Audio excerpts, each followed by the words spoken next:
네, 오늘 본문에 보면 바울은 마치 자기 유서와도 같이 유언과도 같이 편지 글을 통해서 우리 디모데에게 믿음의 아들 디모데에게 남기고 있습니다. 바울의 명령은 아주 간단하고 명료합니다. 너는 가르치라. 쉽게 말하면 너는 복음을 전파하라. 내가 다시 말하노니 복음을 전파하라. 그렇게 말하고 있습니다. 실제 우리가 다 모두 행하고 있는 일들입니다. 그런데 또 하나의 필수 조건은 바로 본이 되어 가르치라라고 말하고 있습니다. 여러분 본하면 뭐가 생각나시나요? 네, 죽집이 생각나신가요? 네, 죽집. 네. 여기서 그 본하면 옷을 만들 때 그 기본 틀을 만들어서 그 틀대로 만드는 것을 본을 뜬다라고 합니다. 그래서 근본 본, 그래서 롤 모델, 바로 존경받는, 존중받는 롤 모델이 되어야 한다라고 말하고 있습니다. 그리고 이제 사도 바울은 내가 갈 때까지 읽는 것과 권하는 것과 가르치는 것에 이제 전념하라라고 말씀을 하고 있습니다. 사도 바울의 전 생애를 정리를 해보면 바로 이 가르침과 본으로 살아가는 것 딱 두 가지라고 보여집니다.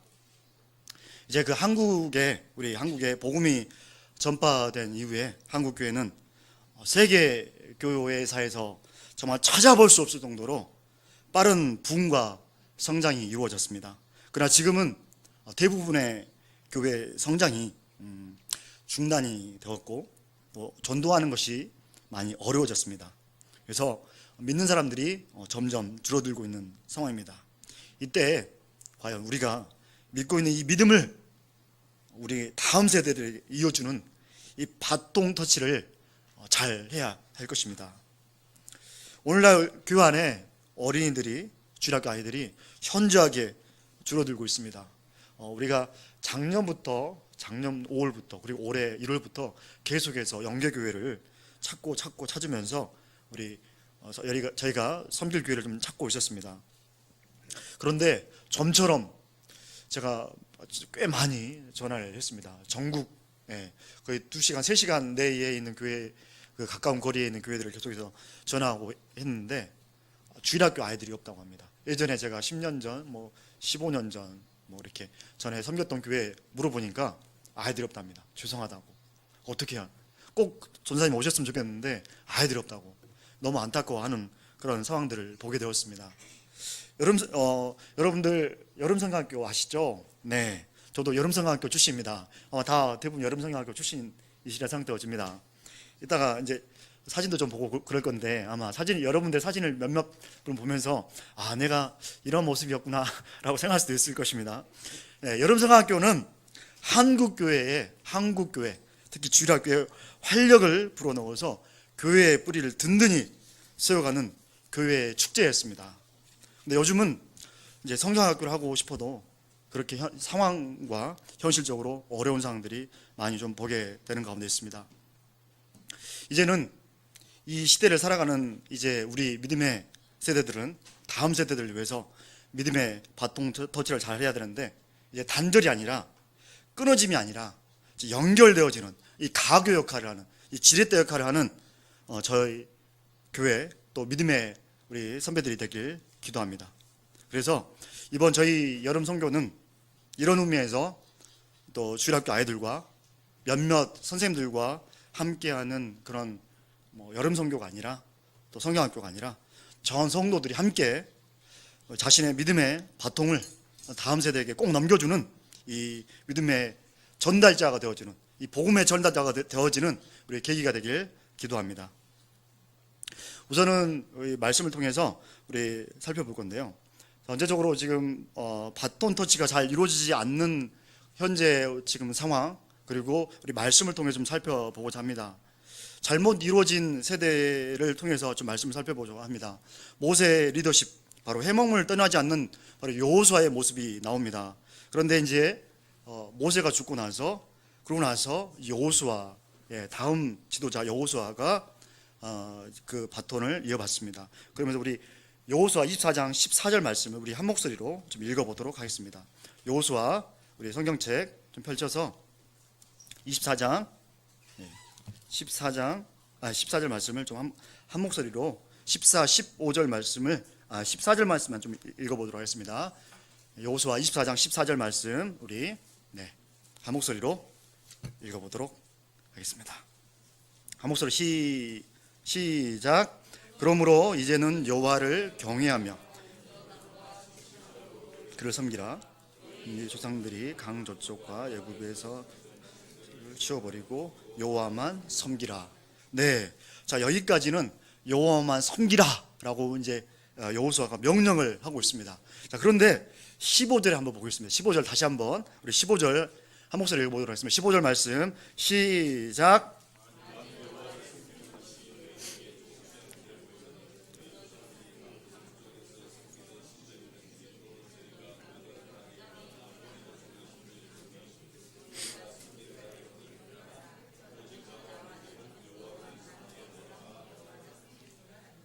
네, 14절에는 여호수아가 명령을 해서 이야기를 합니다. 그런데 15절에 보니까 만일 하나님을 섬기는 것이 너희에게 좀 별로 그냥 안 좋아 보이거든, 너희 조상들이 강 저쪽에 섬기던 신들인지 아니면 너희가 거주하고 있는 땅이든지 아모리 족속의 신들이든지 그냥 너희가 섬길 자를 그냥 알아서 섬겨라. 무슨 말이냐면 이거예요. 야, 너희들 좀 힘들고 그러면 예수 믿으려면 믿고 말라 말아라. 뭐 이런 내용이 좀 약간 내포가 되어 있습니다. 여기에서 아니 여호수아는 호통을 쳐야 되지 않겠습니까? 야 이놈들아! 예수님을 똑바로 믿어라! 제대로 믿어라! 라고 이야기해야 되는 여호수아가 되어야 되지 않겠습니까? 네, 그건 옳지 않아! 네, 라고 이렇게 이야기를 해야 되지 않겠습니까? 옳지 않아라는 표현은 제가 좀 요즘에 계속 밀고 있는 단어 중에 하나입니다.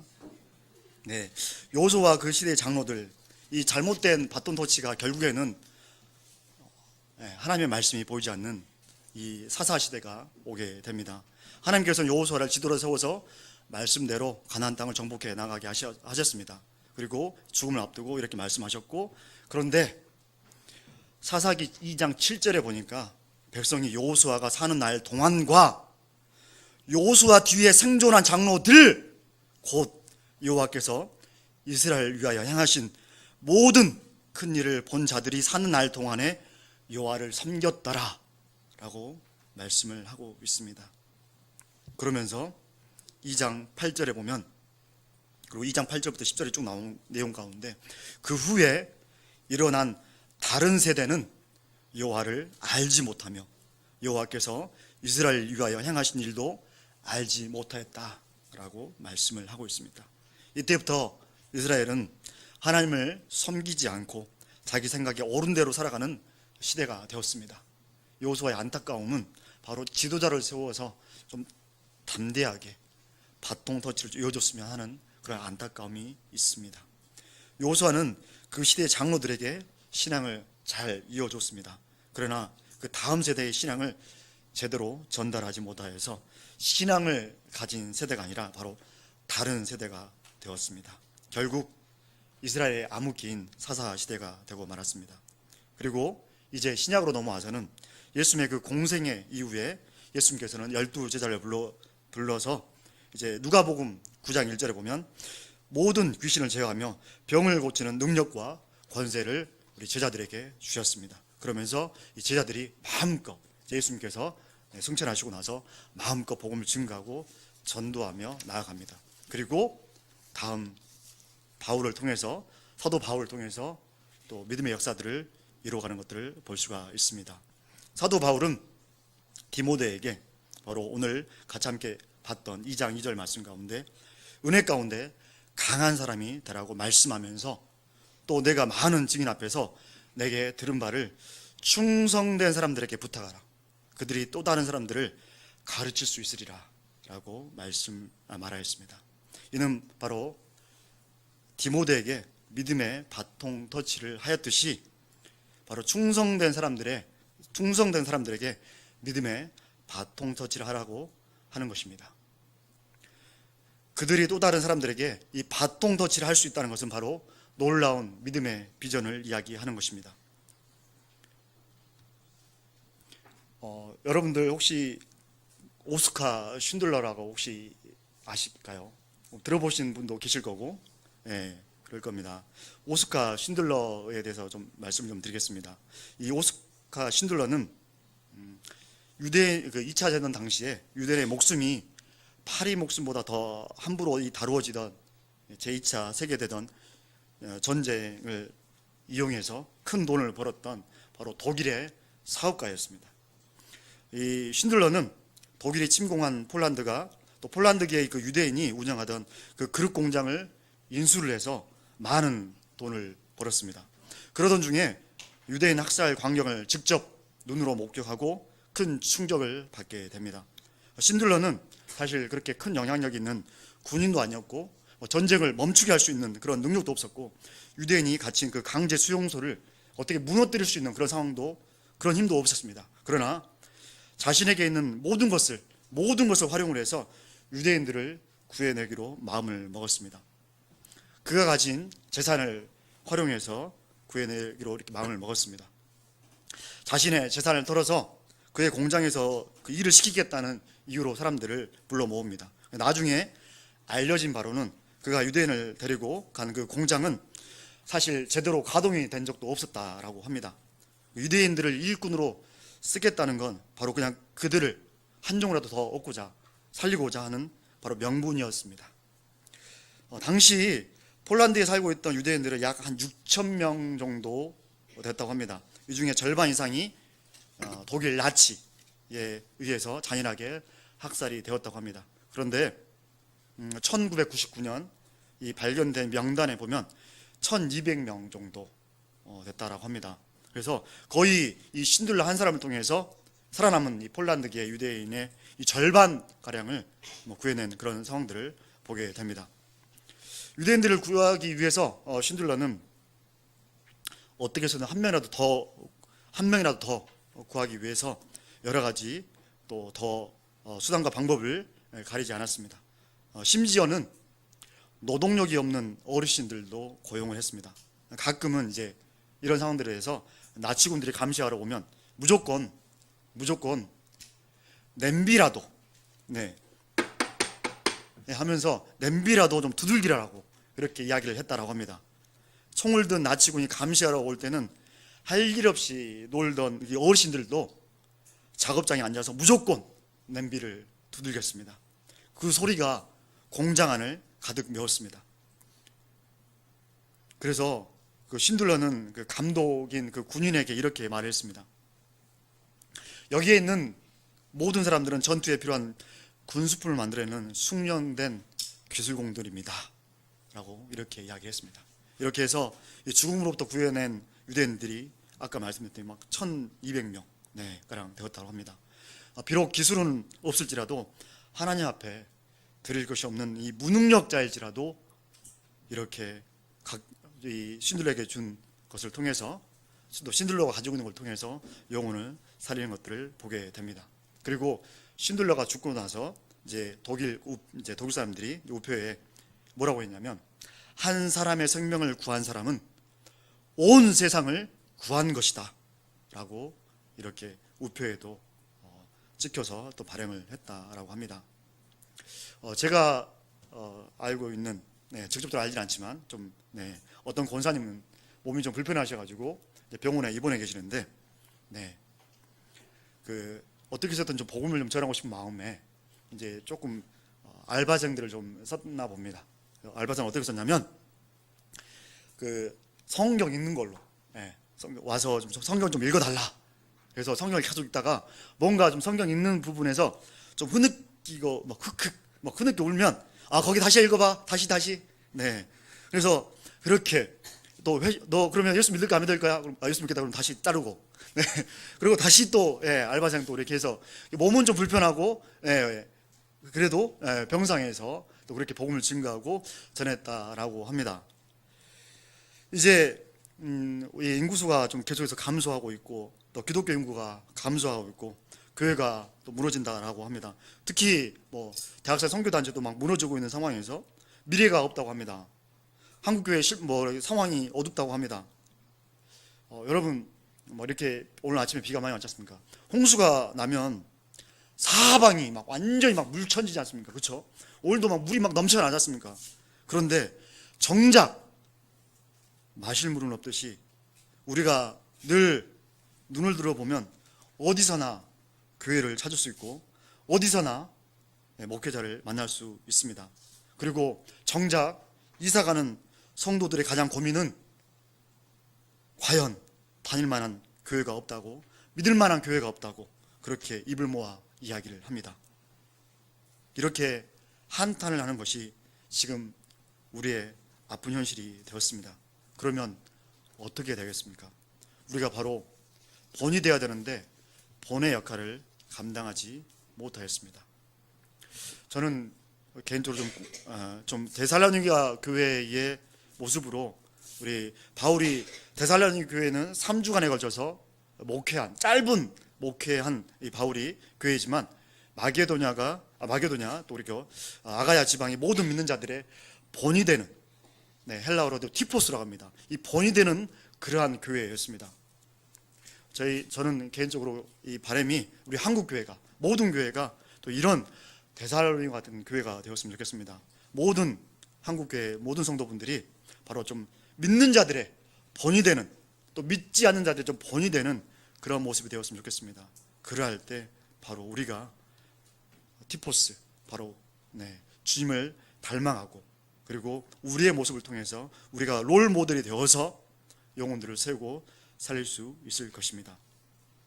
그러면서 사도 바울은 계속해서 너는 되라, 반복해서 그렇게 계속해서 되라라고 말씀을 하고 있는 것이 바로 믿는 자들의 본이 되는 것, 우리가 복음을 증거하는 것, 복음을 증거하면서 본이 되어 나아가는 것. 본이 되어서 가르치지 않으면 우리는 내 자신과 내게 듣는 이 복음을 듣는 자에 있어서 절대로 사실 구원하기는 어려운 것 같습니다. 우리가 조금 더 우리가 있는 자리에서 저 본이 되는 모습으로 믿음의 담대함을 가지고 우리 전도함에 나가길 기도합니다. 우리 영상이 하나 있습니다. 영상을 보고 우리 잠깐 제가 말씀 마무리하고, 저희 보니까 저희 금강교회도 민특경과 또 좀 같은 분들이 계시더라고요. 저 사진 좀 보여주시겠습니까? 사진. 좀 보이시나요? 안 보이죠? 좀 꺼주시겠어요? 저 이분이 누구일 것 같습니까? 저일 것 같아요? 요즘 기도 생활 좀 안 하나 봐. 좀 기도 좀 하라니까 좀 말씀 좀 보고. 저분이 누구냐면 제가 좀 사진을 좀 보내달라고 했어요. 김명래 집사님이세요. 맞죠? 아빠야, 아빠 너. 자, 다음 사진 좀 보여주세요. 여기에 좀 누가 보이시죠? 좀 누가 보이지 않나요? 그렇죠, 우리 엄마. 다음 사진 좀 보여주십시오. 누구예요? 저 아니라니까. 다음 사진 좀 보여주세요. 자, 물어봤어요. 우리 김영희 집사님께 어떻게 교회 오게 됐습니까? 그랬더니 어떤 권사님께서 이렇게 주일에 이렇게 가서 예배드리자라고 하면서 이렇게 왔다라고 하시더라고요. 그렇게 해서 그분은 이제 고인이 되셨더라고요. 그렇습니다. 불 좀 켜주시고요.